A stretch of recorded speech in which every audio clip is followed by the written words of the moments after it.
Jalan-jalan dari Semarang, membawa bandeng tak berduri. Tak kenal maka tak sayang, izinkan saya perkenalan diri. Halo semuanya, saya Jessira Konseta Hendradi yang mempesona dari kelas 9A SMP Negeri 2 Depok. Pernahkah kau ke toko buku, perpustakaan, atau taman bacaan? Tidakkah kau merasa istimewa ketika berada di dalamnya?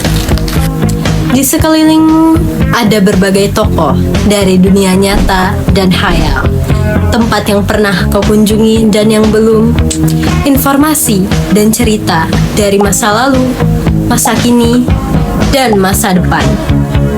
Semua berpadu, semua berada dalam genggamanmu.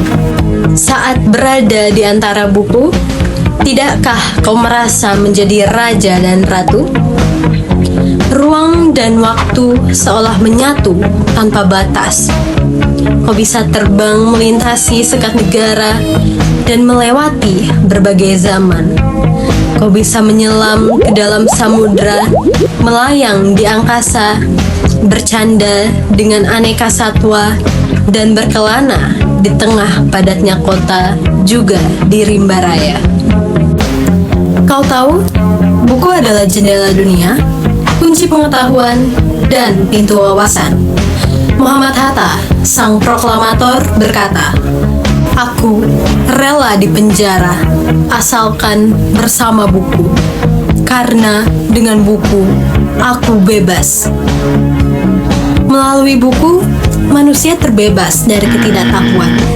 Tempat-tempat yang dipenuhi buku adalah harapan berkembangnya pengetahuan dan wawasan. Apa jadinya jika kota tanpa buku? Pantaskah dia disebut kota?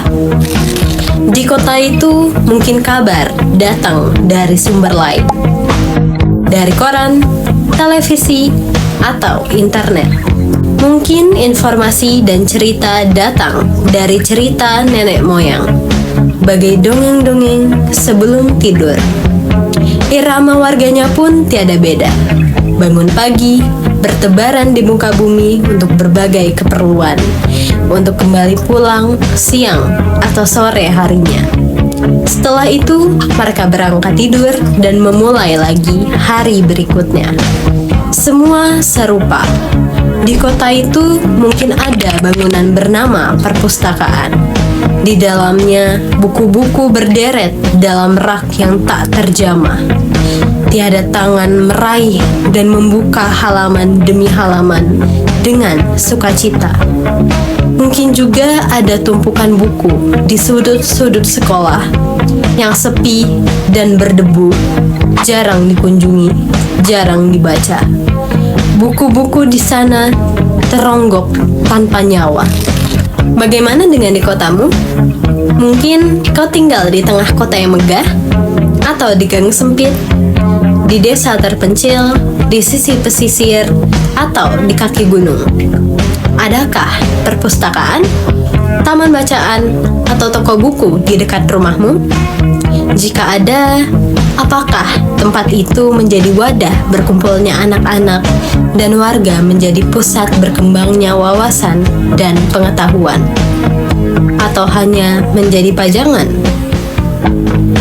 Maukah kau menjadi orang yang menghidupkannya? Kau bisa mengunjunginya dan mengajak teman-teman membaca dan berbagi cerita di sana. Jadikan tempat itu sumber kegembiraan dan pengetahuan. Jika tempat itu belum ada, maukah kau menjadi orang yang mulai menghadirkannya? Kau bisa memulainya dari sebuah sudut di teras rumahmu. Ajak teman-temanmu memulai langkah baru. Jangan biarkan waktu berlalu tanpa buku. Siapapun dirimu, bersahabatlah dengan buku. Dia akan menjadi teman setiamu sepanjang waktu.